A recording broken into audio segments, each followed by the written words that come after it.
आज हम पढ़ेंगे बल एवं गति के नियम। क्या पढ़ेंगे जी? बल एवं गति के नियम।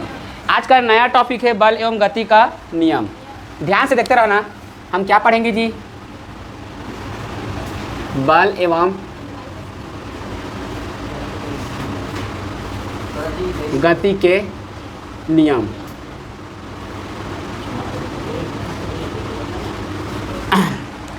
अब हमें समझना है बल क्या होता है। ध्यान से सुनते रहना।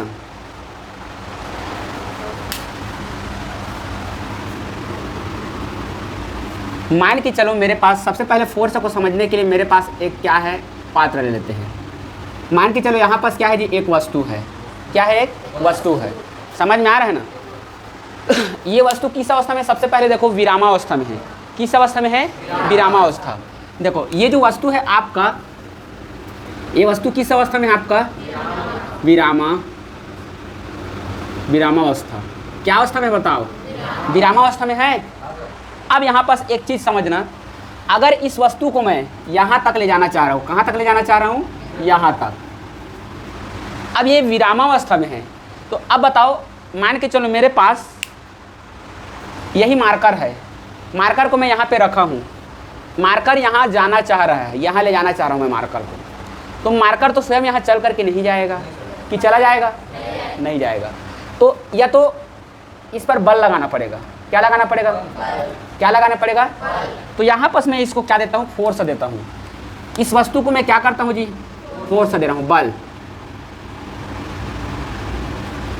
क्या दे रहा हूँ मैं? फोर्स, बल दे रहा हूँ। इसको क्या दे रहा हूँ? बल। अब यहाँ पर ध्यान से देखते रहो। इसको मैंने क्या दिया? बल दिया है। समझ में आ रहा है ना? जैसे ही बल दिया तो ये वस्तु विरामावस्था से किस अवस्था में आ गया बताओ?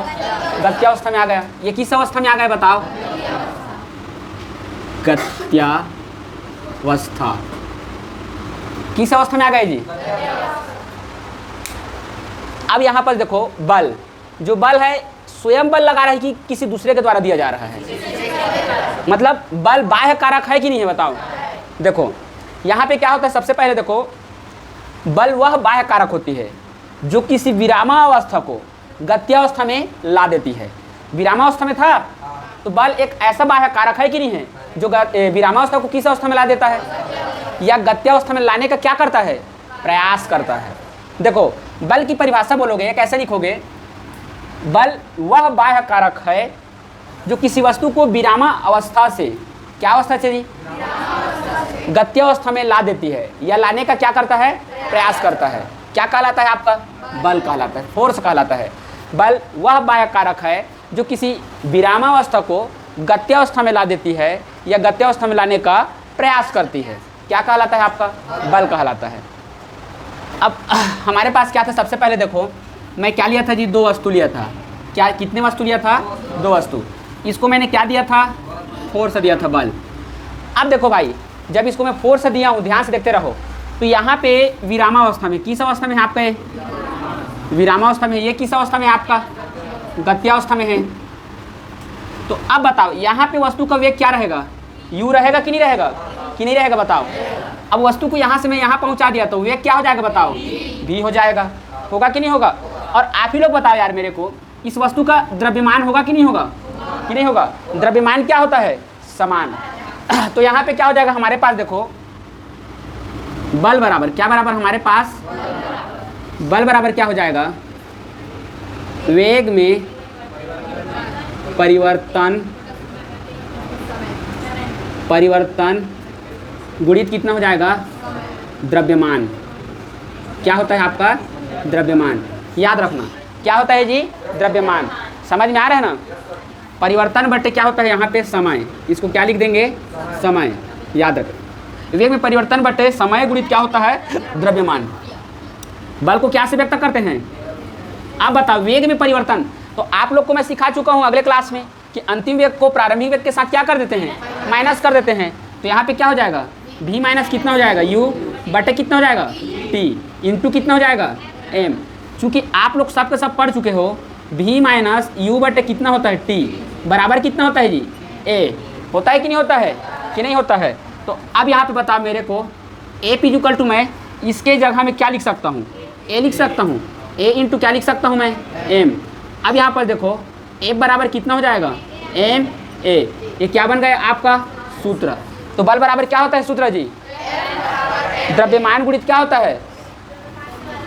अब यहाँ पर देखो बल बराबर हमारे पास सूत्र क्या हो गया, द्रव्यमान गुणित क्या होता है, त्वरण।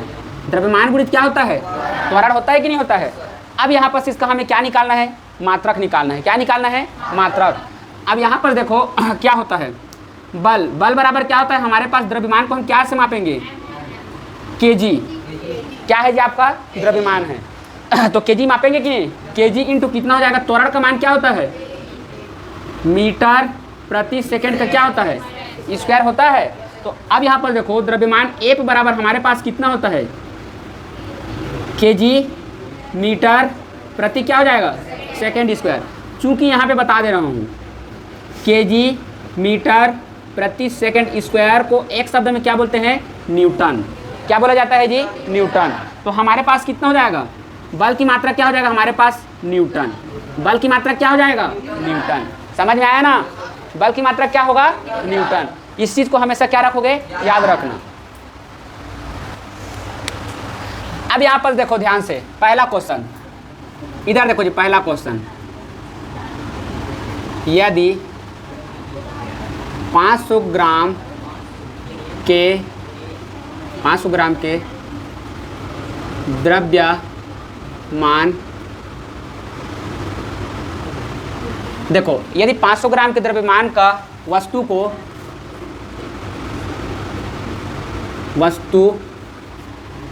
4 मीटर प्रति सेकंड स्क्वायर से गतिशील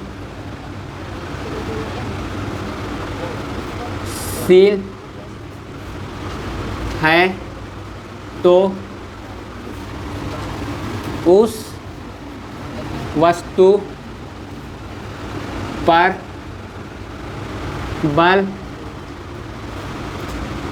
बल कितना लगेगा। पहला क्वेश्चन, यदि 500 ग्राम के द्रव्यमान का वस्तु 4 मीटर प्रति सेकेंड स्क्वायर से गतिशील है तो उस वस्तु पर बल कितना लगेगा। अब यहाँ पर देखो द्रव्यमान मतलब यहाँ पे क्या होगा जी, एम बराबर कितना है बताओ, 500 क्या है आपके पास ग्राम, और त्वरण बोल रहा है तो ए कितना है अपने पास बताओ, 4 मीटर प्रति सेकेंड स्क्वायर। और हमें क्या ज्ञात करना है, बल क्या करना है, ज्ञात करना है। समझ में आ रहा है।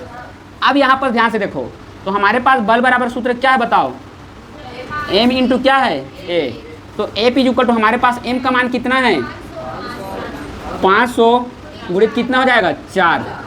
तो ए बराबर अपने पास कितना हो जाएगा, 5 चौक 20, और कितना जीरो है, 2 जीरो है ना। तो यहाँ पे कितना लगा देंगे, तो कितना बल लगेगा, 2000 न्यूटन फोर्स लगेगा। ये क्या है आपका आंसर। क्वेश्चन नंबर सेकेंड, ध्यान से देखते रहना। 225 ग्राम के द्रव्यमान को ऊपर उठाने के लिए 15 न्यूटन का बल लगता है तो उस वस्तु में त्वरण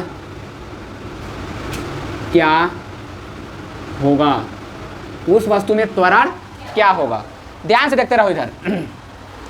225 ग्राम के द्रव्यमान को ऊपर उठाने के लिए 15 न्यूटन का क्या लगता है जी, बल लगता है तो उस वस्तु में त्वरण क्या होगा। हमें त्वरण को क्या करना है, ध्यान से देखो इधर, त्वरण हमें क्या करना है जी, ज्ञात करना है कि नहीं करना है। अब यहाँ पर देखो ग्राम बोल दिए मतलब समझ जाना कि वो द्रव्यमान है, हमेशा क्या है वो, द्रव्यमान। तो यहाँ पास m बराबर हमारे पास कितना हो गया, 225 ग्राम, है कि नहीं है। अब यहाँ पास फोर्स कितना दिया हुआ है बताओ? 15 न्यूटन। कितना न्यूटन दिया हुआ है? 15 न्यूटन। अब यहाँ पर ध्यान से देखते रहो, हमारे पास सूत्र क्या होता है? एफ बराबर हमारे पास क्या होता है? एम ए होता है कि नहीं होता है? और हमें क्या को ज्ञात करना है बताओ? ये दोनों किस रूप में जुड़े हुए हैं? गुणा। अब ए का मान निकालेंगे तो ये इधर आएगा तो किस रूप में हो जाएगा? भाग के रूप में हो जाएगा। तो अब यहाँ पर देखो ए बराबर कितना हो जाएगा? ए बटे क्या हो जाएगा? एम। तो ए का मान निकालेंगे तो एफ का मान कितना है? चलो बताओ, एफ का मान कितना है? 15। और एम का मान कितना है? 225। अब इसको हम क्या करेंगे जी? काटेंगे। यहाँ पे कितना होगा? 15 एक कम, अब 15 में 15 कितना होता है? 225 होता है। अब यहाँ पर देखो ए बराबर हमारे पास कितना आ गया? 1 बटे कितना आ गया? 15। अब 1 बटे 15 को आप क्या करोगे? भाग दे देना। तो 15 को हम किससे भाग देंगे? 15 को मतलब 1 को 15 से भाग देंगे तो 15 शून्य में क्या होगा जी? शून्य होगा कि नहीं होगा? यहाँ पे कितना होगा? 1 दशमलव लोगे तो कितना हो जाएगा? और 15 शून्य होगा कि नहीं होगा?